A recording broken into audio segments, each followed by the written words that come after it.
What's going on, fam? Welcome back to the channel. I have a mega special review for you guys today. You probably have seen the thumbnail, which is why you clicked on this video. We'll get to the boots that are sitting right here in just a second. They don't come with a box because they are so gosh dang old. But I did want to shout out Bootsatelli for getting these to me from his collection. These are, so it's at boots_otelli, BOOTS_OTELLI. Thank you very much to Bootsatelli for getting these to me. This is his little "Why Always Me" emblem. That's his logo, which is awesome. So thank you very much. These are unbelievable football boots, and they're probably really crap, but I'm going to review them anyway because I want to see what they feel like on feet compared to Nike leather boots from that era. They were built in 2006. These, of course, in 3 seconds are here we go. The Ronaldinho Tiempo R10, which is a full leather football boot.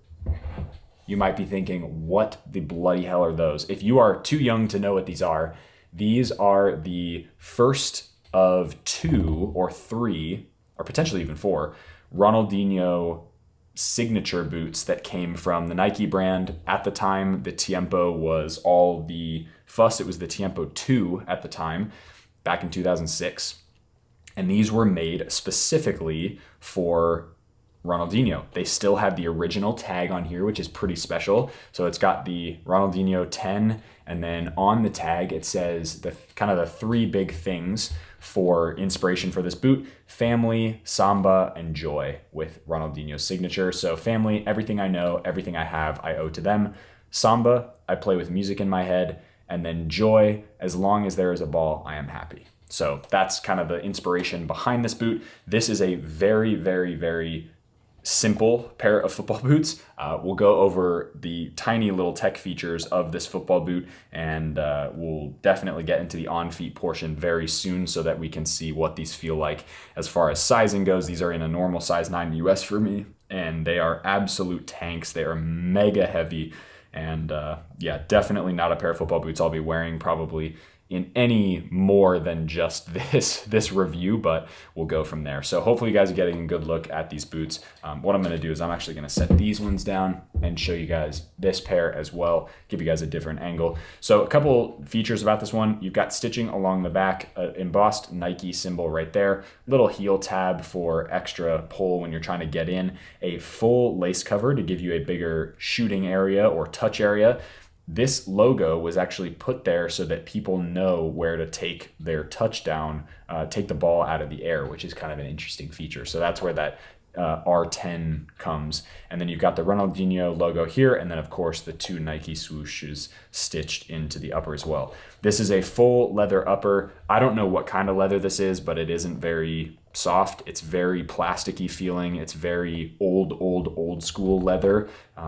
It's incredibly heavy, and an interesting feature about this sole plate actually, which is interesting because it's the Ronaldinho sole plate, the tips of all of these studs are actually rubber because it's supposed to, quote, help with performing futsal ground moves, which Ronaldinho did a lot. So basically, these are a little bit softer than the normal studs at the time, and what these did was allow him to get better grip on the ball. I don't know if that's actually the case. I don't know if that's actually true, but that's what the marketing says, and that's what these were designed for.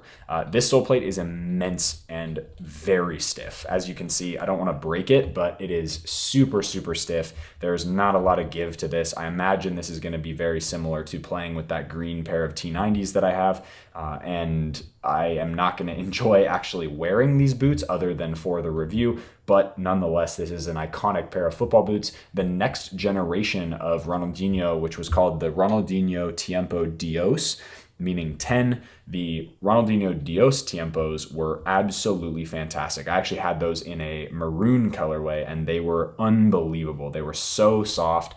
The leather was very similar to the Tiempo Legend 5 Elite, which I've also reviewed recently. And those ones were just a very, very special pair of football boots. So for me, this one is just an icon as far as starting that signature line for a pair of football, or excuse me, for a footballer for a pair of boots. This sort of started that. As R9 retired, then Ronaldinho 10 came into the picture, and it's kind of, that whole story is really interesting. And so having this pair of football boots that genuinely feels like a tank and feels like absolute plastic, like this doesn't even feel like leather at this point.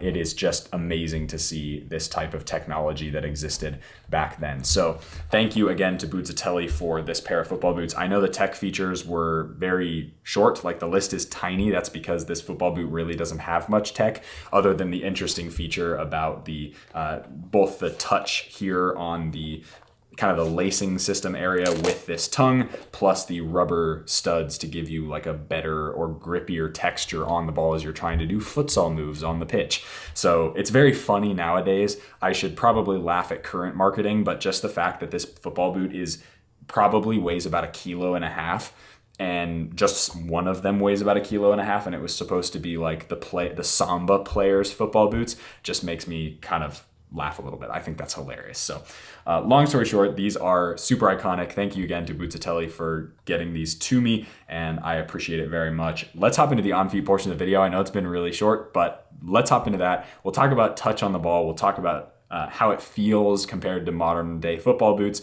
and 2006 being 17 years ago, crazy to think, how it really compares, which I don't think it will, but how it compares. So let's hop into it.